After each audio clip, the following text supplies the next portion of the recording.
तुम्हाला माहिती आहे का हे ऍक्शन करतात बघा 4, 6. हो हो हे कुठून आलं?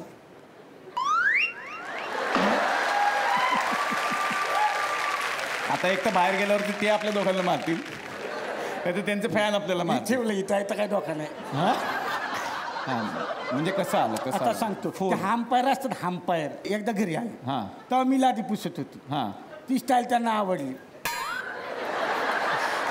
अरे मग फोर फोर हा ते चोरलं ते म्हणले हे बसते ही स्टाईल.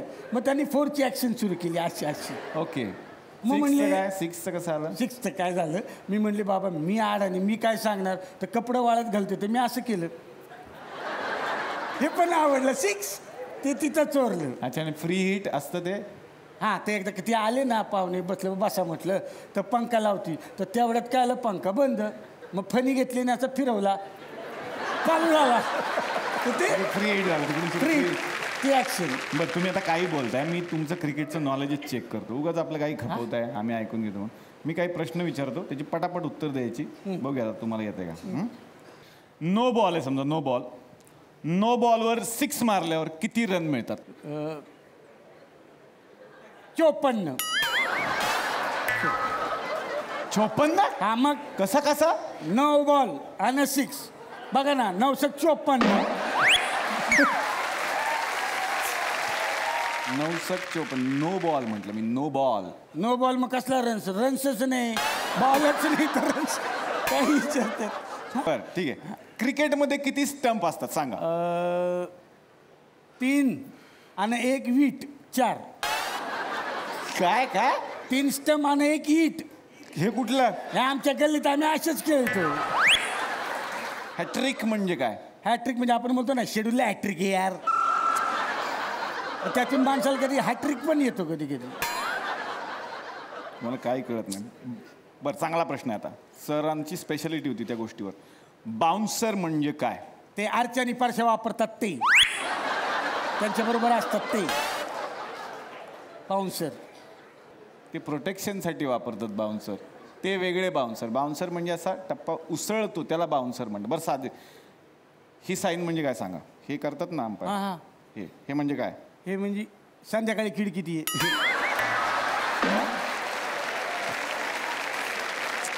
हे कसलं संध्याकाळी खिडकीत भेट? हे कोणाला म्हणालं होतं?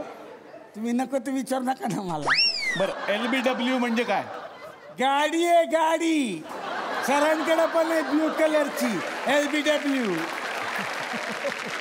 मी पण आता घेणार आहे LBW. तुम्ही LBW घेणार? गॉगल लावणार परफ्यूम मारणार आणि झमकन जाणार. कुठे जाणार? भांडी घासायला. बाईंचं स्वप्न तिकडेच होते. LBW मध्ये बसून पण तिकडेच जाणार आहे. थँक्यू शांताबाई तुम्ही आलात. हे तुमचे नेसेसरीज घेऊन जा. जेव्हा काय शांताबाईंसाठी झालं पाहिजेत. तर आज सचिनजी एकटे आलेले नाही आहेत आणि आमच्यासाठी खूप मोठी गोष्ट आहे आज. आणि मला वाटतं हे पहिल्यांदा घडत असावं की सचिन तेंडुलकर यांची जवळजवळ संपूर्ण फॅमिली इथे बसलेली आहे. त्यांचे मित्रही इथे आलेले आहेत. सगळ्यात पहिल्यांदा मी येणार आहे त्यांचे बंधू नितीन तेंडुलकर यांच्याकडे. सरांसाठी एकदा जोरदार टाळ्या. नितीन सर मनापासून स्वागत. वडील सन्माननीय रमेश तेंडुलकर फार मोठे साहित्यिक कवी. त्यांच्यानंतर हा वारसा पुढे चालू ठेवला तुम्ही. आणि एक नवीन पुस्तकसुद्धा आता तुम्ही लिहिता आहात. तुम्ही कविता लिहिता. काय सांगाल या सगळ्या प्रवासाबद्दल, सचिनबद्दल आणि या पुस्तकाबद्दल? मी आत्तापर्यंत 3-4 कवितांची पुस्तकं जी लिहिली त्याला थँक्यू. त्याला काही याला पुरस्कार सुद्धा मिळालेले आहेत. पण तुम्हाला प्रामाणिकपणे सांगतो डॉक्टर की सर्वात सुंदर कविता या हिरवळीवर सचिनने लिहिलेली आहे. आणि ती कागदावर न लिहिता त्यांनी खेळपट्टीवर लिहिलेली आहे. त्यामुळे मला ती कविता सर्वात जास्ती आवडते. क्या बात आहे, क्या बात. माझे दोघंही भाऊ क्रिकेटमध्ये शिरले. हो मग नकळत जबाबदारी माझ्यावरच आली. मलाच करायला असो. तर त्याच्यामुळे मी 3-4 कवितांचे संग्रह. आता माझा एक नवीन मी मध्ये एअर इंडियामध्ये फ्लाईंग करत होतो. आणि मोठ्या अभिमानाची गोष्ट आहे की मी एक फ्लाईट पर्सन म्हणून एअर इंडियामध्ये काम करीत होतो. त्या जॉबमुळे जे विश्व दिसलं, त्या जगाचा प्रवास, त्याबरोबरच माझा जमिनीचा प्रवास चालू होता. त्यामुळे मी त्या जगण्याचा प्रवास जो आहे त्याचंही वर्णन त्याच्यामध्ये आहे. वा हे ते पुस्तक आहे. वा. हे आता लवकरच प्रसिद्ध होईल. प्रवास महाराजासोबतचा. महाराजा म्हणजे आपली एअर इंडिया. बरोबर. धन्यवाद व्हेरी मच. थँक्यू, आपण आलात. यानंतर मी येणार आहे सचिन तेंडुलकर यांचे मोठे बंधू अजित तेंडुलकर यांच्याकडे. जोरदार टाळ्या अजित सरांसाठी झाल्या पाहिजे.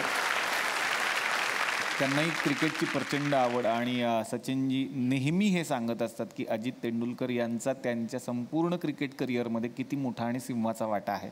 अजित सर, मला हेच विचारायचं आहे की तुम्ही भावामधलं हे क्रिकेटचं जे वेड होतं ते कसं हेरलं? खरं सांगायचं तर साहित्य सवासमध्ये एक छोटंसं प्लेग्राऊंड आहे, खेळाचं मैदान.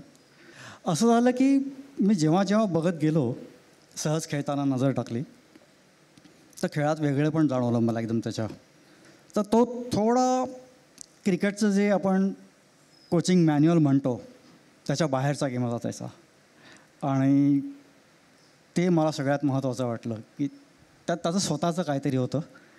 म्हणजे आपण टी व्हीवर बघतो की फ्रंट फूट डिफेन्स असा केला पाहिजे, बॅकफूट डिफेन्स असा केला पाहिजे, असं काही नव्हतं. त्याचं स्वतःचं होतं. तर मला वाटलं की हे त्यांनी थोड्या मोठ्या प्लॅटफॉर्मवर दाखवलं पाहिजे. आणि त्याच्या खेळात काहीतरी एक वेगळेपण असल्यामुळेच मी घेऊन गेलो, नाही की मला केवळ क्रिकेटची आवड होती म्हणून. किती मोठी गोष्ट आहे. पण मोठ्या बंधूंचं हे मार्गदर्शन तुम्हाला इतके दिवस मिळालं, तेव्हापासून आजही मिळतंय. काय सांगाल तुम्ही त्याबद्दल? ऑलमोस्ट एव्हरी डे डिस्कशन व्हायचं.